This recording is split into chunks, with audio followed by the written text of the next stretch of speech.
Hello friends, good morning you all. Welcome back to banking planet.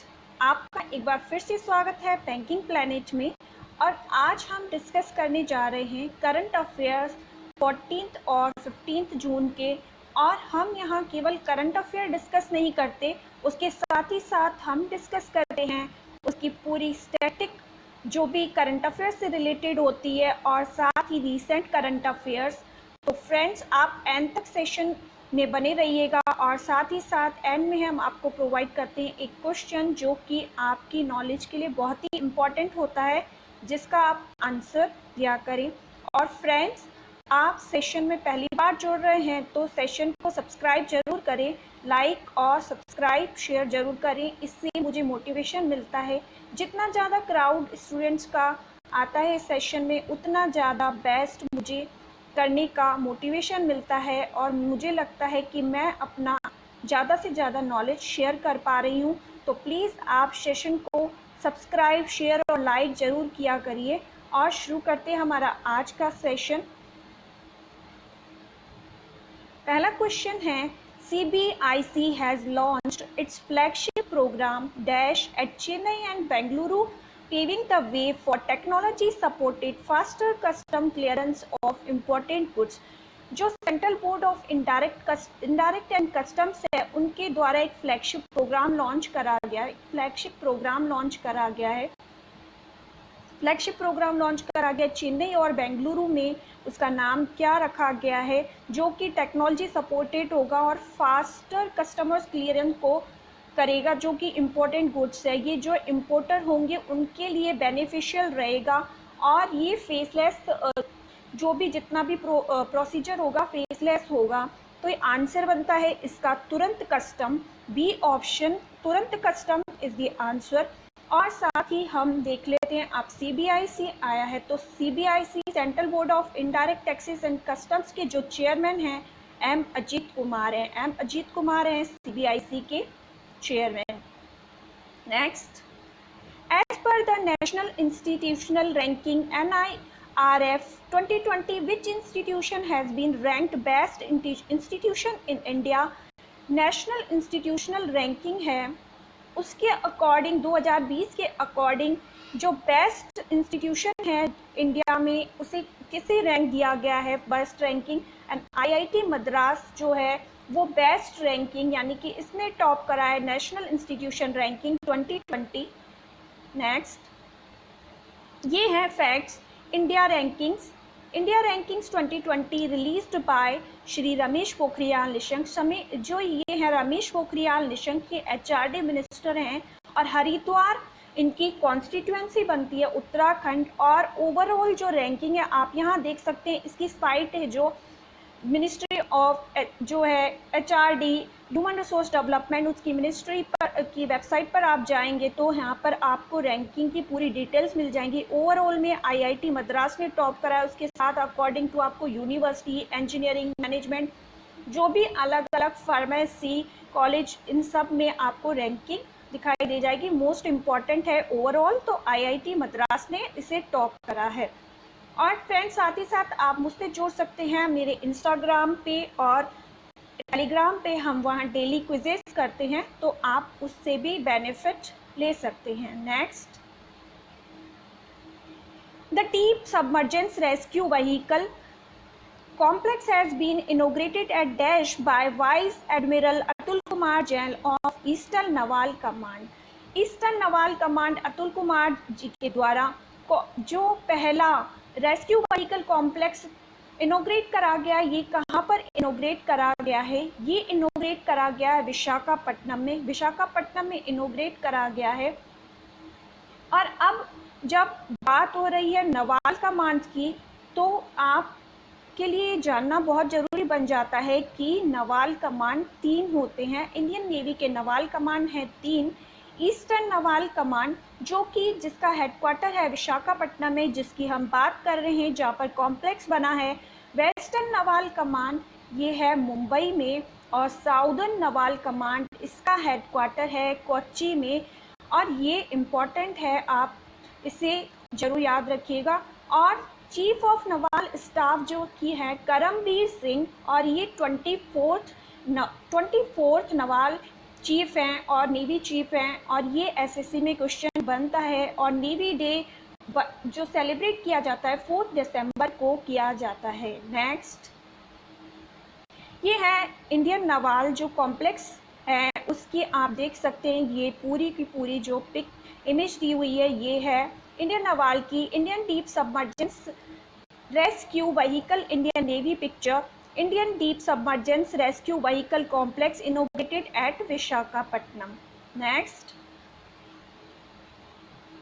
according to Mercer's 26th annual cost of living survey, Dash retains top spot as most expensive destination for expatriates in Asia and globally. Mercer की 26th report है 2020 coast of living सर्वे हाल ही में release करी गई, और इसके according top जो spot पे रही है, जो सिटी सबसे ज़्यादा एक्सपेंसिव है एक्सपेट्रिएट के लिए, वो कौन सी रही है? हांगकांग जो है सबसे ज़्यादा एक्सपेंसिव सिटी है। ये लास्ट ईयर की रिपोर्ट थी उसमें भी टॉप था, और अभी भी इसने अपना रिटेन रखा है प्लेस, और ये टॉप है। एशगाबाद सेकंड पे है, और टोक्यो जो जापान कैपिटल है ये थर्ड एक्सपेंसिव है, और जूरी। अब ये आप पूछेंगे कि ये मर्सर रिपोर्ट एक्सपेंसिव सिटी क्यों लॉन्च करता है?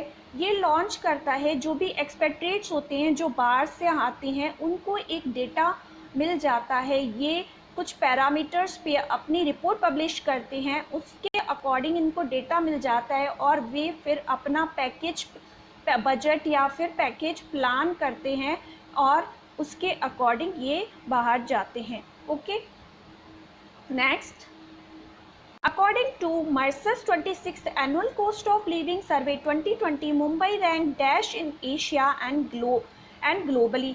मुंबई की रैंक क्या है? टॉप तो आपने देख लिया, हांगकांग ने करा है, और आप ये भी जरूर लर्न रखिएगा कि ये 26th है रिपोर्ट मर्सर की, और मुंबई एशिया में कितनी रैंक है मुंबई की, और ग्लोबली कितनी रैंक है? तो इंडिया की एशिया में रैंक है 19th और ग्लोबली है 60th rank.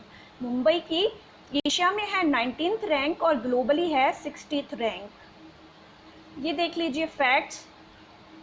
According to Mercer's 2020 cost of living survey, Hong Kong tops the list of most expensive cities for expatriates, followed by Ashgabat, Turkmenistan in second position. Tokyo and Zurich remain in third and fourth position respectively, whereas Singapore is in fifth.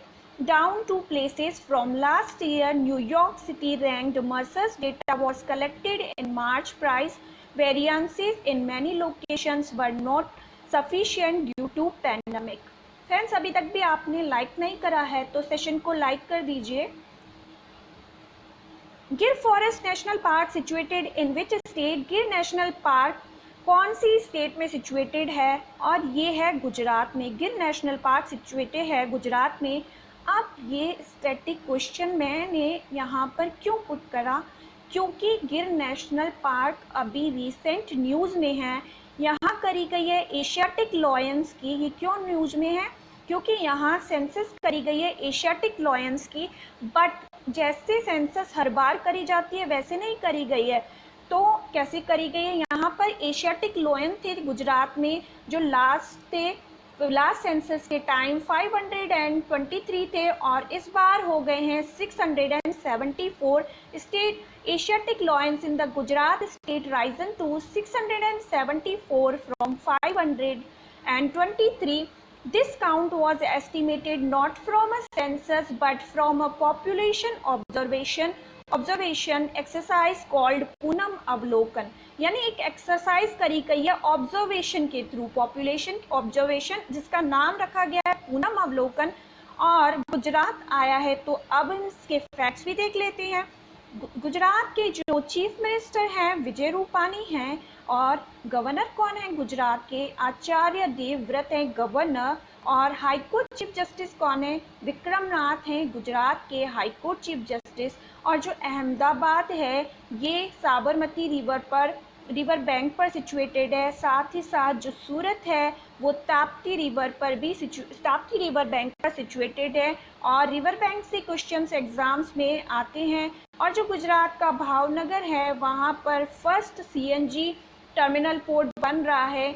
और गुजरात में ये unity statue है जो कि 182 metre की statue है सरदार पटेल की, Narmada district Kevadia गांव में। और इसके साथ ही साथ गुजरात के मोटेरा स्टेडियम, जिसका नाम बदलकर श्यामा प्रसाद मुखर्जी रख दिया गया है, वहाँ ट्रम्प आए थे और उन्हें ग्रीन रेटिंग में फर्स्ट प्लेस दिया गया है। आप इतने सब फैक्ट्स नोट कर लीजिएगा। Next,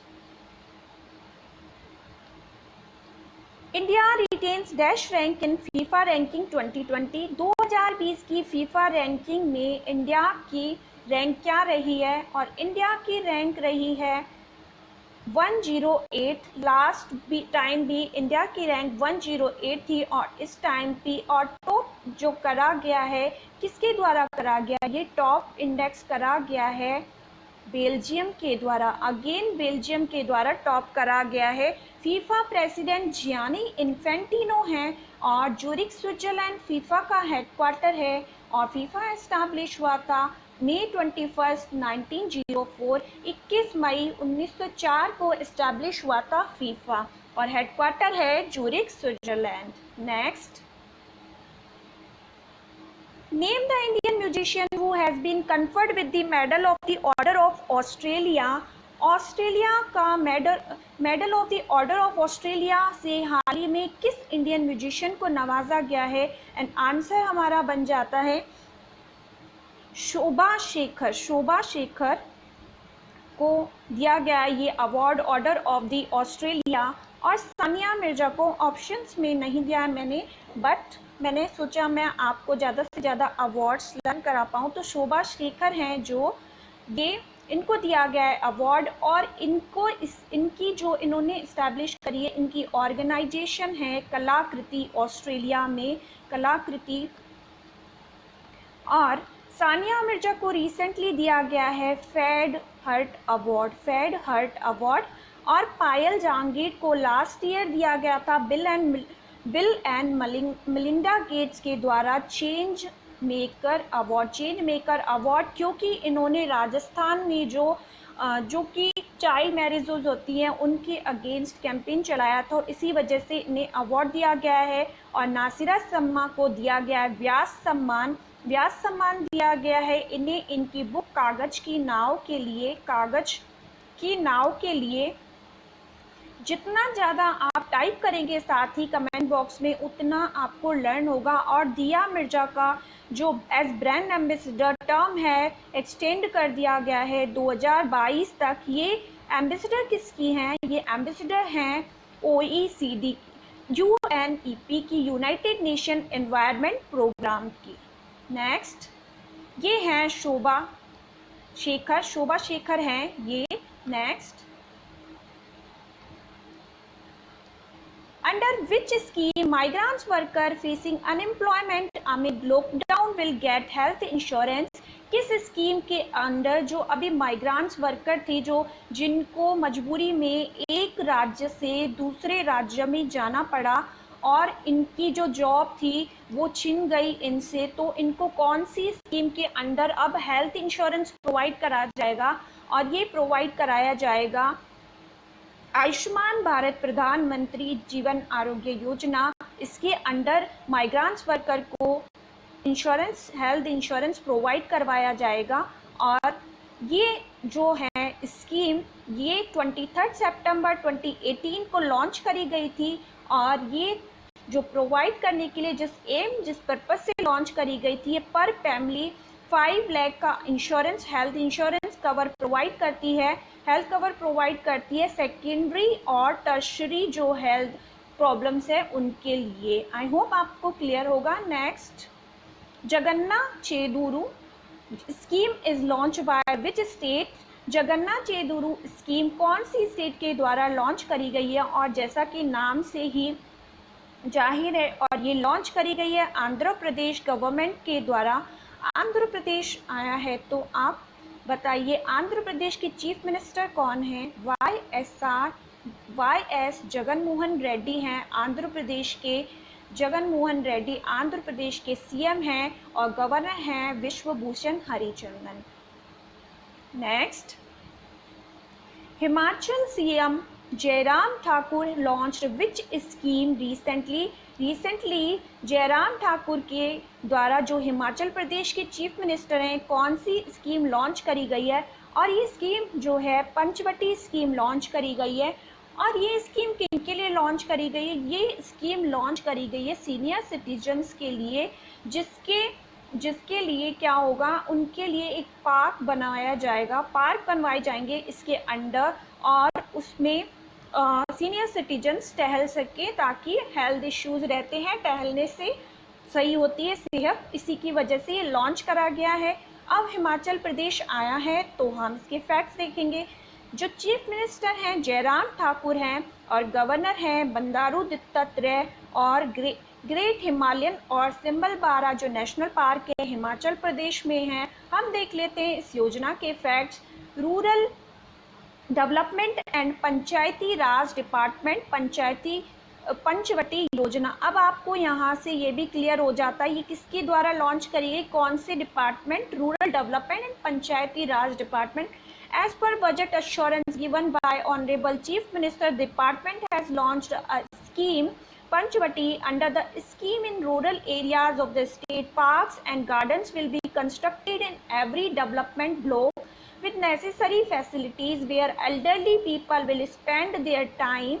These parks and gardens will be constructed in rural areas on labelled land of minimum 1 bigha with the coverage of MG NREGA, SBMG and 14th finance commission. ये सब आपको फैक्ट्स नोट करने हैं, मैं आपको PDF में प्रोवाइड करा दूंगी, और ये बहुत ही इम्पॉर्टेंट फैक्ट्स बन जाते हैं। ये देखिए यहाँ सीनियर सिटीजन्स और स्पेशली रूरल एरियाज़ में इनके लिए गार्डन्स बनाए जाएंगे।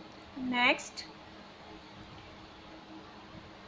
Dash has become the first fully digitalised organisation in construction sector. कौन सी ऑर्गेनाइजेशन है जो कि कंस्ट्रक्शन सेक्टर से रिलेटेड और फुल्ली डिजिटलाइज बन गई है? और ये है National Highways Authority of India, National Highways Authority of India.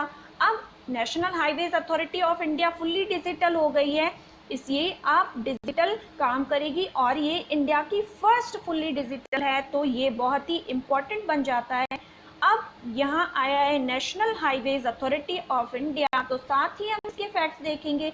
ये इस्टेब्लिश हुई थी 1988 में, हेडक्वार्टर है न्यू दिल्ली, और ये रीसेंट अपॉइंटमेंट है सुखबीर सिंह संधू को इसका चेयरमैन नियुक्त किया गया है, चेयरमैन नियुक्त किया गया सुखबीर सिंह संधू को। Next, international albinism day observed every year on dash June को। जून की कौन सी तारीख को इंटरनेशनल अल्बिनिज्म डे ऑब्जर्व किया जाता है? और ये 13 जून को ऑब्जर्व किया जाता है, 13 जून को ऑब्जर्व करा जाता है इंटरनेशनल अल्बिनिज्म। फ्रेंड्स, मैं आपको हर सेशन में डेज बताती हूँ, तो आप पूरे डेज कमेंट बॉक्स में टाइप करिए, और मैं आपको ऑप्शन से डेज बताती हूँ। 7 जून को ऑब्जर्व करा जाता है वर्ल्ड फूड सेफ्टी डे, 8 जून को वर्ल्ड ओशन डे ऑब्जर्व करा जाता है, और 6 जैन को UN Russian language day observe करा जाता है। और ये सारे डेज हमने ऑब्जर्व करे हैं। 1 जून को होता है world milk day, global parents day. 2 जून को तेलंगाना डे स्टेट अपना स्टेटूट डे ऑब्जर्व करता है। 3 जून को बाइसाइकिल डे। 4 जून को international day of innocent children victim of aggression. 5 जून को वर्ल्ड एनवायरनमेंट डे ऑब्जर्व करा जाता है। 6, 7, 8 को हमने देख लिया कौन कौन से डेज ऑब्जर्व करे जाते हैं। आप इन्हें सीक्वेंस से टाइप करेंगे कमेंट बॉक्स से, क्योंकि जितना हम टाइप करते हैं उतना हमें ज़्यादा याद रहता है। नेक्स्ट, और जो ये अल्बिनिज्म है, आप सोचेंगे कौन सी, पूछेंगे आपके मन में ये प्रश्न उठेगा, ये अल्बिनिज्म कौन सी डिजीज़ है?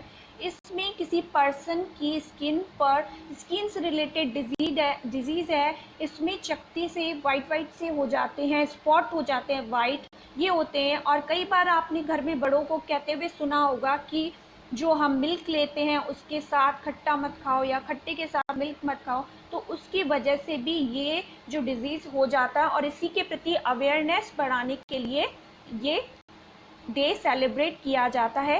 नेक्स्ट क्वेश्चन है, Germi Klean chamber is developed to sanitise uniforms of security forces. It is developed by, जो जर्मी क्लीन चैम्बर डेवलप करा गया है रिसेंटली, जो कि जिसका पर्पस है जो कि सैनिटाइज करेगा सिक्योरिटी फोर्सेज हैं उनकी यूनिफॉर्म को, और ये डेवलप करा गया है डीआरडीओ के द्वारा। अब यहाँ डीआरडीओ आया है तो हम डीआरडीओ के फैक्ट्स जरूर डिस्कस करेंगे। 1958 को स्टैब्लिश हुआ था डीआरडीओ, और जिसके हेड हैं जी सतीश रेड्डी, जिससे 2019 में मिसाइल सिस्टम अवार्ड दिया गया था अमेरिका के द्वारा मिसाइल सिस्टम अवार्ड दिया गया था। आईसीएमआर के चेयरमैन हैं बलराम भार्गवा। इसरो के चेयरमैन हैं, हेड हैं के सिवान, और इसरो का हेडक्वार्टर है बेंगलुरु। नीति आयोग के चेयरमैन हैं पीएम मोदी। वाइस चेयरमैन हैं जो राजीव कुमार, और सीईओ हैं अमिताभ कांत। नेक्स्ट, ये है आपके लिए आज का क्वेश्चन ऑफ द डे। यहाँ तक हमारे करंट अफेयर्स थे, और इसका आंसर आपको करना है सेशन के कंप्लीशन होने के बाद। आपको इसका आंसर जरूर करना है कि ये बाल श्रमिक विद्या योजना to educate child labours launched by which state. जो बाल श्रमिक योजना है जो कि बाल श्रमिक होते हैं उन बच्चों को शिक्षित करने के लिए लॉन्च करी गई है। बाल श्रमिकों को जिनको मजदूरी करनी पड़ती है किसी कारण से, तो ये उनको शिक्षित करेगी। तो ये योजना किस स्टेट के द्वारा लॉन्च करी गई है, और साथ ही साथ आप उस स्टेट के फैक्ट्स भी लिखेंगे कमेंट बॉक्स में सेशन के बाद, और जिससे कि आपको उस स्टेट से जुड़ी हुई रीसेंट न्यूज़ ज़्यादा से ज़्यादा लर्न हो पाएगी। जितना आप टाइप करेंगे उतना ज़्यादा आपको लर्न होगा। आज के लिए that was it for today. आज के लिए इतना ही, और आप हमसे जुड़िए हमारे हर सेशन में, और साथ ही साथ आप सेशन को लाइक, शेयर और सब्सक्राइब करना ना भूलिएगा। फ्रेंड्स, आप सेशन को लाइक करते हैं तो मुझे मोटिवेशन मिलता है, ये आप ज़रूर याद रखिएगा। और आप पहली बार जुड़ रहे हैं तो सेशन को सब्सक्राइब करना ना भूलिएगा। और बहुत बहुत शुक्रिया मेरे साथ जुड़ने के लिए।